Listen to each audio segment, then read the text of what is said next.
What's up guys? Welcome back to my channel. If you are new here, my name is Eleonora and I have been trying to get pregnant for about 22 cycles. I recently was able to get pregnant, but unfortunately had a miscarriage. I do have videos on all of that. So I thought it would be really helpful to make a video about how to properly track your ovulation. When I first began this journey, I had zero idea how my cycle worked, no idea how to track ovulation, and that it happened in such a short window during my cycle. So I thought I would break it down and kind of give a little bit of information of what I learned along the way and all of the things that go into tracking. So when I first began my journey, I started with the clear blue ovulation tests, which are essentially the smiley face ones. I still have a lot left because I did not like using them. So the way that they work is they have three symbols, right? So you have a circle, an empty circle, meaning you're not fertile. The blinking one means you're kind of getting to that fertile phase, and then the still smiley face, you're in your peak. The reason I didn't like it when I used it is because from one day to the next, I went from low to peak, and that I thought I missed it. I thought I missed my ovulation. I thought I was out that month. So it's not as accurate as what I'm gonna show you. So I use the app Premom. I did not pay for it. I used the free version, and the free version is just plenty in order to get that information that you need. Generally speaking, women are most fertile from, let's say, cycle day 10 to cycle day sometimes as late as 17, depending on your cycle yourself and depending on when you are ovulating that cycle.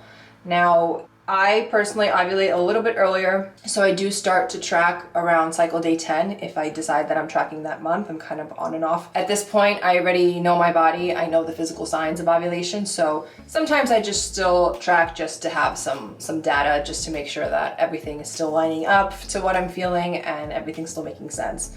So if you are new to tracking, I would start tracking and testing around cycle day 10 just to see where your levels are at, and you can kind of figure out what your actual ovulation date is. Usually those apps that predict your fertile window, those are just based on your cycle length and they kind of pinpoint it right in the middle, but there's so many other factors that go into when you're actually ovulating. So if I am testing, I actually do not use my first morning urine.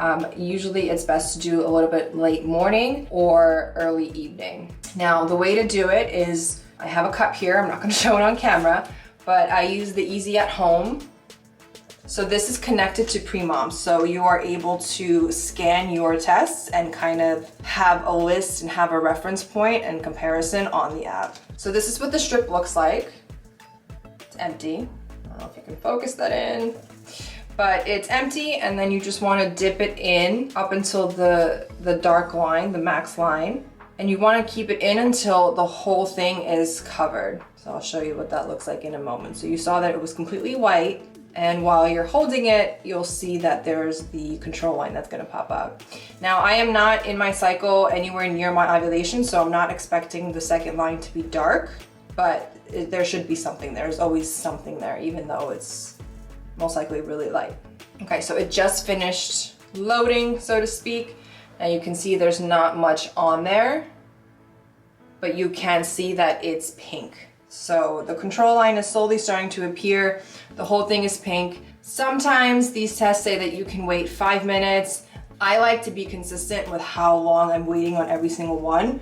So I have found that I like to time it for 8 minutes. When you're reading it for accurate results, you want to make sure that there's no pink dye left in that white window, but you also want to make sure that you're not waiting too long and the test is completely dry. So for me, the 8 minutes seems to be that perfect sweet spot, and I do that for every single test that I take, just so I have less variables. So the lines that I'm comparing, they're all based on loading at the exact same time. So while that's loading, the cool thing about the Premom app, and you wanna make sure that you're getting the Easy at Home ovulation strips, you can buy them on Amazon. They are connected to the Premom app. So what it does is when you add the test results, I'll show you how to do that. You scan it and it gives you kind of a number. You want the second line to be darker than the control line. That is when you're approaching peak. Now, in terms of really pinpointing your peak, that is going to be up to you. Once I start to see a positive ovulation test, meaning that it's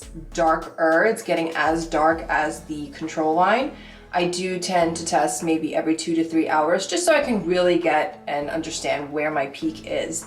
So after you get your peak, which is not the first positive, your peak is the darkest test that you have. So you do need to be taking a few tests in order to really try to pinpoint that peak. But generally speaking, you ovulate about 10 to 16 hours after your peak. But if you're just going off of your first positive ovulation test, which is just that second line being dark, you can see ovulation happen anywhere from 24 to 36 hours.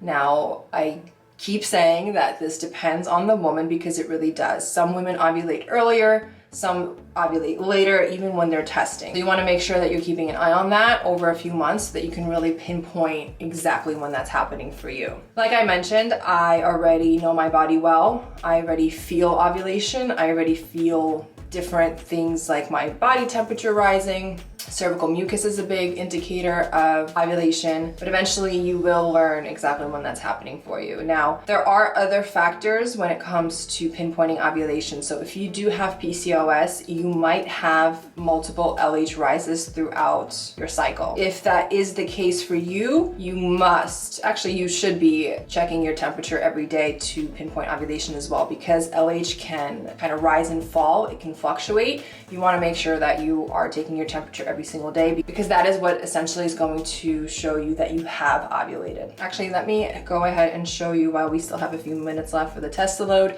how to take your body temperature. Now, this thermometer I did get off of Amazon as well. It is also called Easy at Home.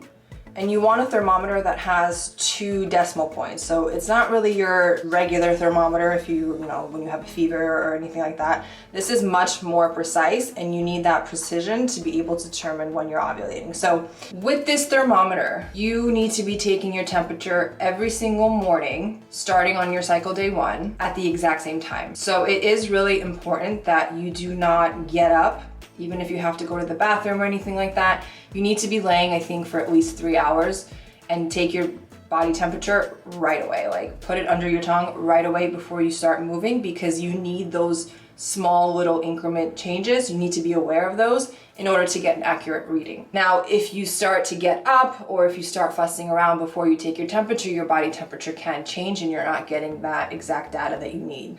I know sometimes it can get difficult that way. Sometimes you might wake up in the middle of the night, you don't know what time it is, but try to just keep the thermometer by your bedside, and right when you wake up, take that temperature. The cool thing about this thermometer, it also connects to Premom, so you have that information together. So you will have your chart of your rise and falls of your body temperature, and then you'll have your LH test as well, and they kind of all combine into one chart. Now, how do you pinpoint ovulation with your temperature? So the day that your body is getting ready to release an egg, your body temperature technically should be dropping. Once your body temperature starts to rise for 3 days in a row, that confirms that ovulation had occurred. So LH strips are a great resource. It's a great tool, but it is not the end-all be-all. You should be checking your temperature to really get that accurate reading and accurate understanding of when you're actually ovulating. Okay, so now that the 8 minutes have finished, let me show you. Like I said, I'm not near ovulation, so I wasn't expecting a dark second line, but I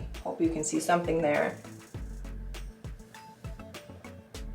Yeah, so I think you can kind of see that second line there. But in the Premom app, so you click on add test results, and then it scans it for you. It gives you the reading and it gives you a number. You just click check, and then you can see what the test strip looks like. And then once you start to gather more data, it'll have more readings based on how dark your tests get. So it's really going to depend on your body. But that's pretty much it. So once you start tracking those LH strips are much more accurate than something like the clear blue with the smiley faces. They really just confused me and discouraged me in the beginning. So that is how you track your ovulation. LH strips, these OPKs, are the most accurate. They really help you pinpoint ovulation when combined with checking your temperature. So that temperature is really going to give you that actual data to confirm. So also pay attention to your body. Once you start tracking, really start paying attention to the things that you're feeling. If your cervical mucus is getting increased, if your body temperature sometimes gets increased. Sometimes after I ovulate, I get like hot flashes.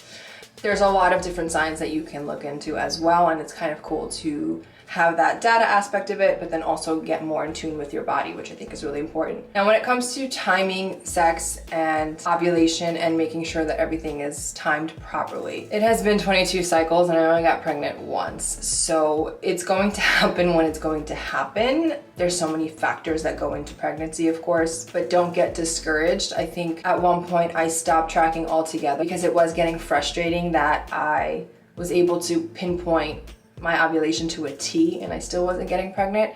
So just be careful with that in terms of your mental and emotional health. That got a little bit too much to handle, but I love having data and I love being able to compare that to what I'm feeling. But I hope you found this video useful. I hope this helps your fertility journey in some way. And if you enjoyed this video, please give it a thumbs up and I will see you in the next one.